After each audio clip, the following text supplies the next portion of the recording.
Assalamualaikum warahmatullahi wabarakatuh.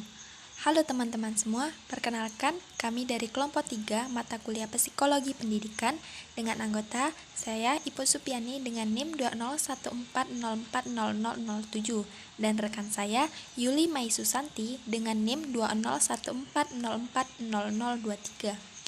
Pada mata kuliah Psikologi Pendidikan kali ini, kami akan membahas tentang perbedaan individu dengan dosen pengampu Ibu Asri Atus Zeki, SPDI MPD.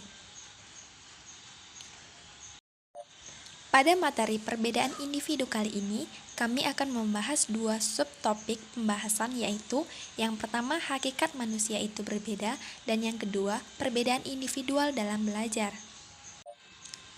Baiklah, kita akan masuk pada pembahasan yang pertama, yaitu hakikat manusia itu berbeda. Pada hakikatnya, manusia sama saja dengan makhluk lainnya, yaitu memiliki hasrat dan tujuan. Untuk mencapai tujuannya, didukung oleh pengetahuan dan kesadaran. Jadi, perbedaan keduanya terletak pada dimensi pengetahuan, kesadaran, dan keunggulan yang dimiliki oleh manusia. Manusia sebagai makhluk yang hidup di muka bumi merupakan makhluk yang memiliki karakteristik yang unik. Perbedaan dalam perbedaan individual, menurut Legre, menyangkut variasi yang terjadi, baik variasi pada aspek fisik maupun psikologis. Maka, perbedaan individual dapat diartikan sebagai karakteristik berupa ciri dan sifat dengan segala variasi yang terjadi, di mana variasi dan psikologis tersebut tidak sama pada satu orang dengan orang lainnya. Yang kedua, kita akan membahas tentang perbedaan individual dalam belajar. Perbedaan individu dalam pendidikan menjelaskan perbedaan-perbedaan yang berkaitan dengan perbedaan siswa dalam berpikir, berperasaan, dan bertindak dalam satu kelas. Individu menunjukkan kedudukan seseorang sebagai seorang per orang atau perseorangan.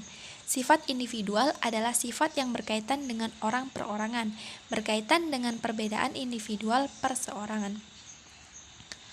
Ciri dan sifat yang satu berbeda dengan yang lain.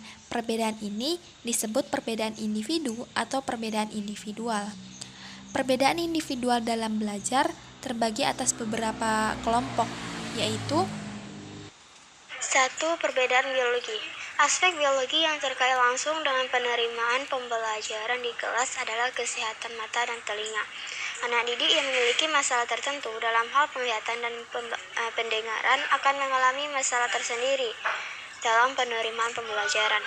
Perbedaan ini pada anak terkadang menimbulkan perlakuan yang berbeda dari pendidik ataupun guru. Sebagian guru memasukkan unsur biologis terhadap siswa. Berdasarkan ide pokok tentang tingkat tersebut, Freud kemudian membedakan kepribadian menjadi atas 3 unit mental dan struktur psikis, yaitu id, ego, dan superego. Id merupakan aspek biologis kepribadian karena berisikan unsur biologis termasuk di dalam dorongan-dorongan dan impuls-impuls intrinsik yang lebih dasar. Ego merupakan kepribadian yang timbul dari kebutuhan organisme, baik di dunia nyata dan menjadi perantara yang intrinsik organisme dengan keadaan lingkungan. Superego merupakan wakil nilai-nilai tradisional dan cita-cita masyarakat yang ditafsirkan orang tua kepada anaknya melalui berbagai perintah dan larangan. 2. Perbedaan psikologis. Perbedaan psikologis pada siswa yang mencakup perbedaan minat, motivasi, dan kepribadian. Minat adalah rasa yang lebih suka atau tertarik pada suatu hal atau aktivitas tanpa ada paksaan. Macam-macam minat yaitu minat situasional, yaitu minat yang dipicu oleh lingkungan sekitar. Minat pribadi yaitu minat yang bersifat jangka panjang dan relatif stabil suatu topik atau aktivitas. Motivasi adalah keadaan internal yang membangkitkan, mengarahkan dan mempertahankan perilaku. Macam-macam motivasi yaitu motivasi intrinsik dan ekstrinsik. Motivasi belajar adalah kekuatan yang mengarahkan dan menggerakkan pada kegiatan belajar. Kepribadian adalah suatu perpaduan yang utuh antara sikap, pola pikir, emosi, dan nilai-nilai yang mempengaruhi individu tersebut agar berbuat sesuatu yang benar. Macam-macam kepribadian yaitu kepribadian pragmatis, melankolis, sanguinis, koleris. Ketiga faktor di atas yaitu minat, motivasi, dan kepribadian berkolerasi positif terhadap pelajaran. Perbedaan psikologis ini dapat dimanfaatkan oleh guru dalam pengelolaan kelas, terutama tempat duduk dan pengelompokan. 3. Inteligensi.